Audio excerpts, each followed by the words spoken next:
BJP और JDU के बीच फूट पड़ गई है। जो खबरें आ रही हैं कि नीतीश कुमार पलटी मारने वाले हैं, उसके संकेत अब दिल्ली तक दिखाई देने लगे हैं। बिहार में तो हलचल पहले ही दिख रही थी, लेकिन अब जिस तरह के तेवर जेडीयू के दिल्ली में दिख रहे हैं, उसके बाद से कहा जा रहा है कि नीतीश कुमार के एनडीए छोड़ने का बस ऐलान होना बाकी रह गया है। बाकी का काम तो पूरा हो चुका है। नीतीश कुमार जब राजभवन पहुंचे तो कहा गया कि इस्तीफा देने जा रहे हैं। नीतीश ने इस्तीफा तो नहीं दिया, लेकिन राज्यपाल से 15 मिनट की सीएम नीतीश की इस मुलाकात ने बीजेपी की नींद जरूर उड़ा दी, क्योंकि एक दिन पहले ही दिल्ली में वन नेशन वन इलेक्शन को लेकर जो बैठक हुई थी, उसमें जेडीयू ने अचानक ही यू टर्न ले लिया।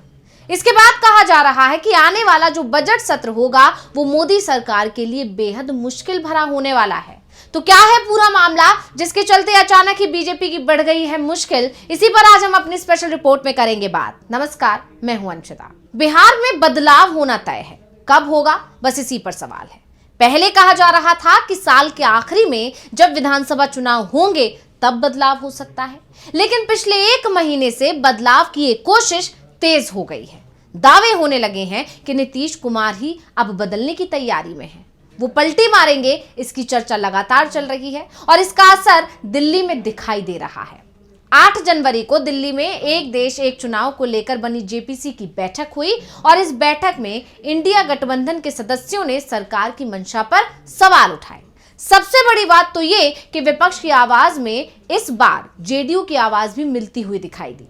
जेडीयू ने भी वन नेशन वन इलेक्शन पर सवाल उठाए हैं और जेडीयू की तरफ से बैठक में सरकार से कुछ सवाल किए गए। तो एक बड़ा सवाल यह किया गया कि अगर किसी राज्य की सरकार 5 साल का कार्यकाल पूरा नहीं कर पाती है, मध्यावधि चुनाव की नौबत आ जाती है, तो बचे हुए कार्यकाल के लिए सरकार का चुनाव किया जाएगा। क्योंकि लोकसभा चुनाव के साथ फिर पूरे देश में जब चुनाव होगा, ऐसे में छोटे से कार्यकाल के लिए चुनी गई सरकार कैसे कामकाज कर पाएगी।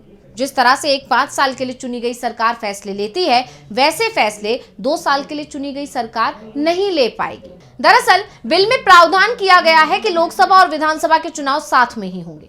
ऐसे में 2 साल या उससे कम के कार्यकाल के लिए चुनी गई सरकार के लिए जो मुश्किलें आएंगी, उसे लेकर बिल में किसी तरह का प्रावधान नहीं किया गया है। दरअसल जेपीसी में जेडीयू की तरफ से ये सवाल उठाए हैं कि पार्टी के कार्यकारी अध्यक्ष संजय झा ने 39 सदस्यों वाली जेपीसी में जेडीयू को सिर्फ 1 सीट मिली है और वो सीट संजय झा की है। संजय झा का वन नेशन वन इलेक्शन पर सवाल उठाना बीजेपी के लिए खतरे की घंटी माना जा रहा है और उसका सबसे बड़ा कारण है कि संजय झा जब से जेडीयू के कार्यकारी अध्यक्ष बने हैं, पहली बार उन्होंने मोदी सरकार की किसी नीति या फिर विधेयक पर सवाल खड़े किए हैं। हाल ही में संजय झा अमेरिका की यात्रा पर थे, लेकिन जिस तरह से बीजेपी और जेडीयू के बीच दूरियां बढ़ती चली गईं, झा को अपनी यात्रा बीच में छोड़कर वापस लौटना पड़ा और उसके बाद उनकी बीजेपी नेताओं से मुलाकात भी हुई थी।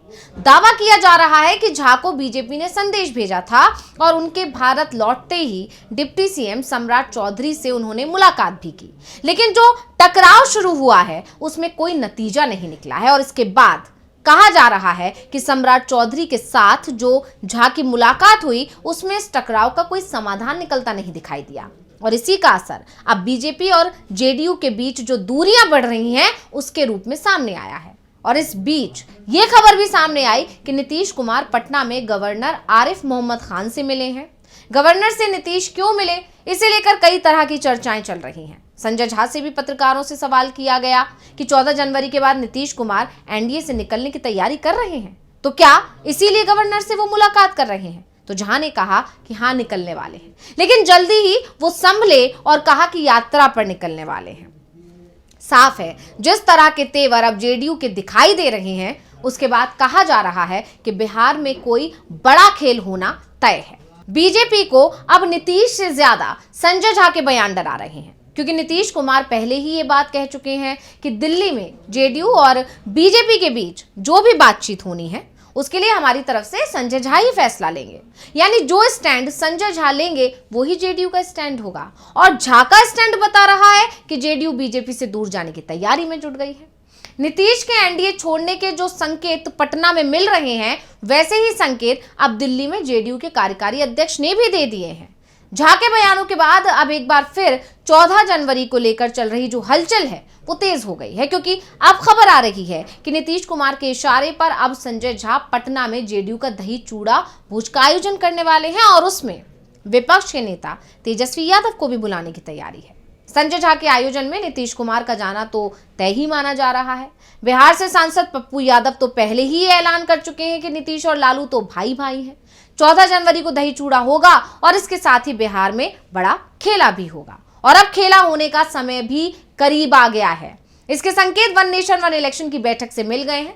पहले कहा जा रहा था कि जेडीयू की तरफ से इसका समर्थन किया गया है, लेकिन अब जिस तरह से जेडीयू ने यूटर्न ले लिया है उसके बाद कहा जाने लगा है कि नीतीश कुमार भी जल्दी ही यूटर्न लेने वाले हैं। संजय झा, जिन्हें नीतीश कुमार ने बीजेपी और जेडीयू के बीच बातचीत की जिम्मेदारी सौंपी थी, उन्होंने ये संकेत देना शुरू कर दिया है कि अब बीजेपी के साथ दूरियां बढ़ने लगी हैं। वैसे वन नेशन वन इलेक्शन की अगर बात करें तो इसका विरोध इंडिया गठबंधन की तरफ से भी लगातार किया जा रहा है। आपको याद होगा कि कांग्रेस की पार्टी की तरफ से भी इस पर विरोध जताया जा रहा है और अब पार्टी की सांसद प्रियंका गांधी ने जेपीसी की बैठक में एक देश एक चुनाव पर सवाल उठाए हैं। उन्होंने कहा कि सरकार की तरफ से दावा किया जा रहा है कि इससे चुनाव में खर्च कम होगा। इसका क्या एस्टिमेट है? कैसे आप कह सकते हैं कि खर्च कम होगा? इसके लिए जो संशोधन जुटाने होंगे उस पर कितना खर्च होगा? वैसे सरकार की तरफ से भी कहा जा रहा है कि अगर ये बिल पास भी हो जाता है तो भी वन नेशन वन इलेक्शन को 2034 में ही करवाया जा सकता है। वैसे एक सवाल तो इस बिल के मसौदे को लेकर भी उठे कि सभी सदस्यों को एक बड़ा सा ब्रीफ केस दिया गया था जिसमें बिल का मसौदा था जो 18,000 पेज का था।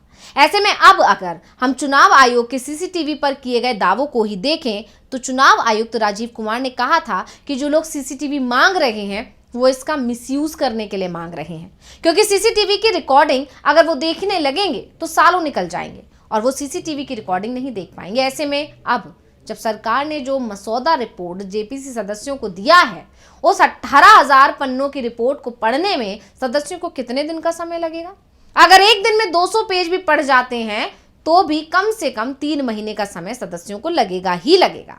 यानी जेपीसी की अगली बैठक क्या 3 महीने बाद बुलाई जाएगी? सवाल कई हैं, लेकिन सबसे बड़ा सवाल है कि जेडीयू ने जिस तरह से वन नेशन वन इलेक्शन पर यूटर्न ले लिया है और मोदी सरकार के खिलाफ खड़ी हो गई है, तो क्या ये संकेत है कि नीतीश कुमार भी 14 जनवरी को यूटर्न मानने वाले हैं? तो लालू यादव की तरफ से तो साफ संकेत दे ही दिए गए हैं कि नीतीश कुमार के लिए उनके दरवाजे खुले हैं और वो जब चाहें तब साथ आ सकते हैं। तो रिपोर्ट आपको कैसी लगी हमें कमेंट करके अपनी राय जरूर दीजिएगा। इसी के साथ मुझे दीजिए इजाजत। देखते रहिए डीवी लाइव। नमस्कार। हमारे चैनल से जुड़े रहने के लिए YouTube पर टाइप करें डीवी लाइव, सब्सक्राइब बटन को क्लिक करें और बेल आइकन को दबाना न भूलें ताकि खबरें आप तक पहुंचती रहें। देखते रहिए डीवी लाइव, क्योंकि यहाँ हैं खबरें लगातार।